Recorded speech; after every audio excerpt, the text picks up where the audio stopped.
Hi, and welcome to the Revolutionize Podcast. I'm Peggy Caruso, and I'm the owner of Life Coaching and Beyond. I'm an author, 8-time entrepreneur, and an executive and personal development coach. My new book was just released. It's called Take the First Shot, and it will be in the bookstores in February of 2021. As we always begin with really amazing guests, I have someone who is a very, very good in the community to converse about the issues that we have going on here in Du Bois. So I'm going to turn it over to her and let her introduce herself. Hi, Jodi. Hi, Peggy. I'm happy to be here. My name's Jodi August, and I'm the Executive Director of the Greater Du Bois Chamber of Commerce and Economic Development. So, what are we going to talk about today? As always, since I'm a chamber director, I like to discuss business. Absolutely, me too, because I do executive coaching. But I also do personal development, and I think that executive and personal go hand in hand. And I'm sure you would agree with that because work-life balance is huge. And right now, I feel, of course, the hot topic is COVID. And it's a really good thing that we can talk about because it does affect businesses, in a very negative way, but how my job is to always turn those things around to positive and try to help businesses stay in business. So how do you feel right now COVID is affecting our area? I feel a ton of different emotions about COVID and the business community. And one thing positive, I like to start out with the positive, Yes. So I'll start there first. For our small businesses, the entrepreneur businesses, the individually owned companies, I think that COVID, one favor it's done them is it has taught them to be more creative with their businesses. If you were a barista and you traveled and now you no longer have events, now you can deliver your coffee. And if you're a winery and you can't have your people come into your wine store, you can offer wine slushies to go. I do think that some of the small businesses, it has taught them to get more creative with how to move their product. I think with our larger companies, I think that it's been a little more difficult for them because they have corporate policies and procedures to follow, especially with COVID. Like I said, I think it's just made things more difficult for our bigger businesses in our area. I would agree with that. You and I had a brief conversation earlier about it, and I was telling you that a lot of people reach out to me, and it's such a controversial issue because people can't respect the differences in opinions. Somebody might feel one way and somebody might feel the other. Do you see that as a problem in our everyday operations here in Du Bois? I have to admit, I see that more on social media platforms, Yes. Where people like to chime in with their own opinions and maybe try to sway decisions. But I have to say, in our community and working with so many business leaders, I feel like we're very blessed. I like to say that Du Bois is its own little bubble and that we're acting respectfully towards one another, whether you have a difference of opinion or not. We really haven't had too much trouble with our small businesses or our corporate businesses. And although people differ on the mask situation, nothing's been brought up to our chamber. And we have, at our chamber, we stay out of politics. We stay out of most anything that creates that difference of opinion because Good job. Yes, exactly. All we want to do is be pro-business the entire way. We want to promote business. We want to be pro-business. We don't care how you have to operate so long as your business is making money and you're stable. And we've just taken that stance from the beginning. So it has kind of removed us from that part of it. We also feel that we don't have to push out updated COVID emails to our membership every day.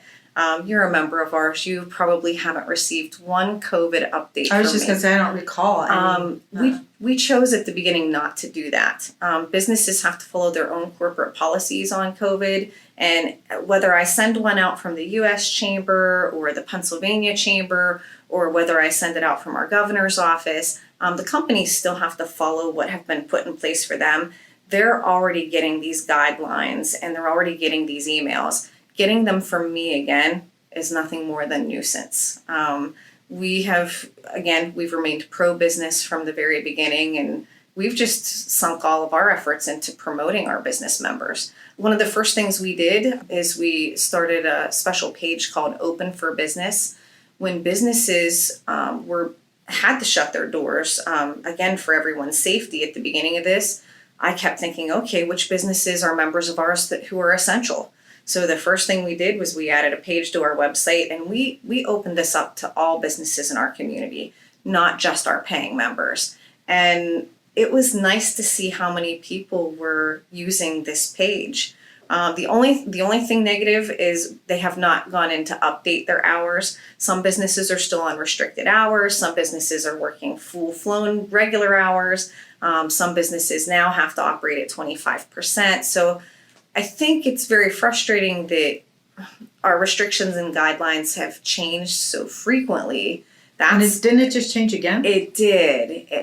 It's just very, very hard for our business owners, whether you're an entrepreneur or you work for a corporate company. So, things keep changing, which doesn't give people, and maybe that's part of the frustration. That's where people are just not feeling so stable about things. And some people don't know how to respond, I guess, to the hard questions. But overall, I feel, like I said, we're in our own little bubble. I feel like so far we're just moving through this and trying to figure out how to live with it.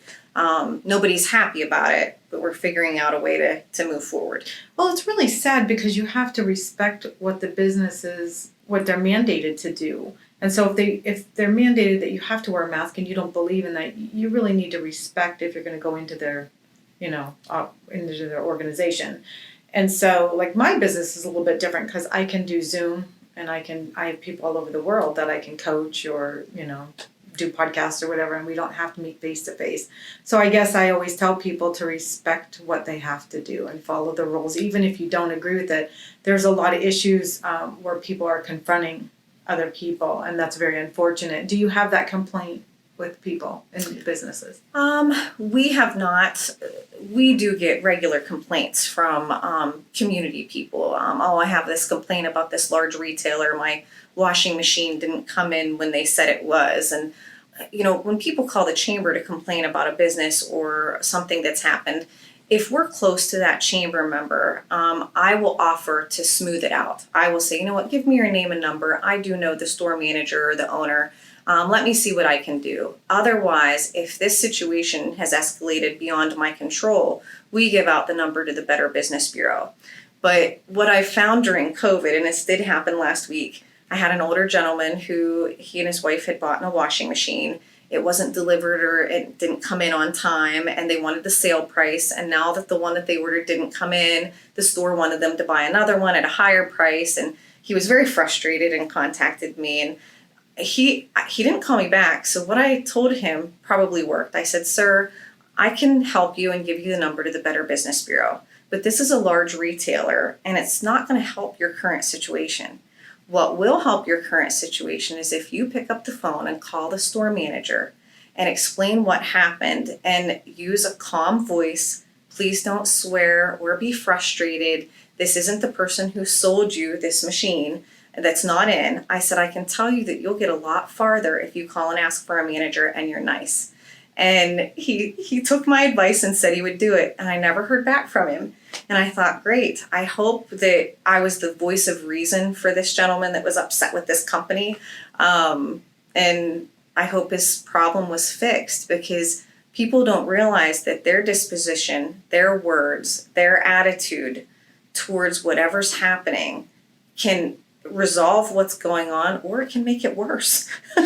It's true. And that's what I coach people. I get calls all the time. People are so frustrated and they're screaming and yelling. And even on I do these motivational minutes of the day. I do them every day, Monday through Friday.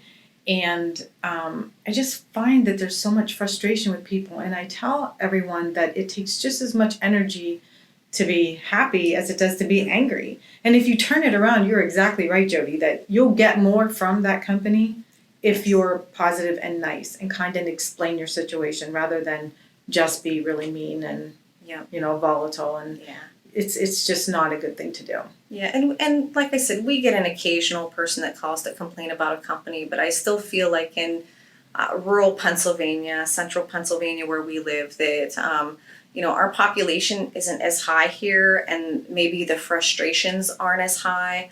We don't have mass transit issues, and we don't have people on top of one another. And I do feel, though, that we will be a desired area. I feel that our COVID numbers haven't been as high because our population and density isn't there. And if you talk to any of the local real estate agents, right now it's a seller's market. And Treasure Wow. Lake is beautiful. Treasure Lake had 160 listings 3 months ago. Now they have under 40. So anybody that is working a job now that can now telecommute, which again is another positive that came from COVID. There are some positives. We've spent more time with our family. Our businesses have gotten more creative. We can now telecommute from home and still get our jobs done. Again, I'm not happy that COVID is here. Please don't mistake that. I would love for it to disappear just like everybody else wants it to. But there has been some positives. Our rural community may grow the right way. It also may grow the wrong way. We lack ethnicity here, and I feel like ethnicity would help our area flourish and grow more. But right now, our housing market is booming at a time of year where our real estate agents would actually be slow. Everybody thinks that people buy homes in the summer, but they don't. They buy them in the fall and the winter. So our real estate agents are just going crazy right now, and people from the larger cities are looking to live in a rural community where it might be safer for them to raise their families. The cost of living might be lower. And again, they can still telecommute to work.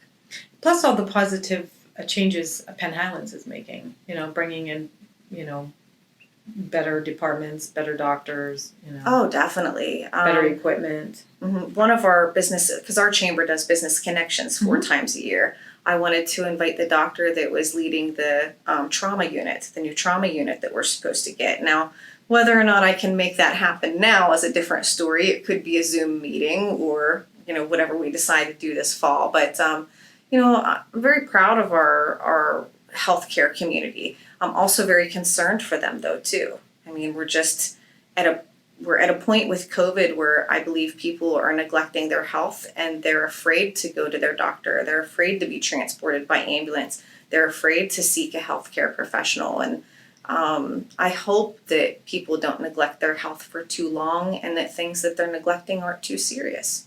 I would agree with that. What about new business? Do you see, a decline, a rise, or? Because of our location in rural Pennsylvania, our service industries right now are thriving because people are spending more time at home. So we are seeing an increase in membership, but one of the things that our chamber offers is a significant online presence. We're not great with Twitter, but we use Instagram and Facebook and LinkedIn, and we have a great website that really directs people who are relocating here and looking for different lines of business. We support small businesses with different loan programs, and we're seeing an increase in chamber membership, which sounds ridiculous given where we're at too. Most of our new members, though, are service industry businesses where those type of businesses are thriving. They're the heating and air conditioning. They're your landscapers. They're your roofers. They're your contractors. We're seeing an increase in all those things because people are spending more time at home. And I don't know if money is not tight for them around here, but again, we're kind of in our own little bubble for the present time. My fear is that we might see, if the larger cities with the larger populations are feeling this burden now, we are probably 12 months behind them. So my concerns aren't now, they're later. Is there any positive advice you'd like to give anyone out there in the community? If you're a business owner, and I've talked to quite a few people about this, if you're a business owner where you are a sole proprietor and you have a little store in your local downtown and you don't have an online presence and you don't have an email database, you don't have a website or any way to move your product, and right now your store's running on limited hours, please listen, find a way to push your product. Find a way and take the time to learn now. If you're an older person that has a mom and pop store that never believed in social media, now is the time for you to learn. It's the only thing that will keep your store or your company afloat, is figuring out a way to sell or move your product. If that's what you need and that's what pays the bills, take the time and figure it out. If those business owners are sitting back and waiting for COVID to disappear, your business is in danger. So, and I can't say that any other way.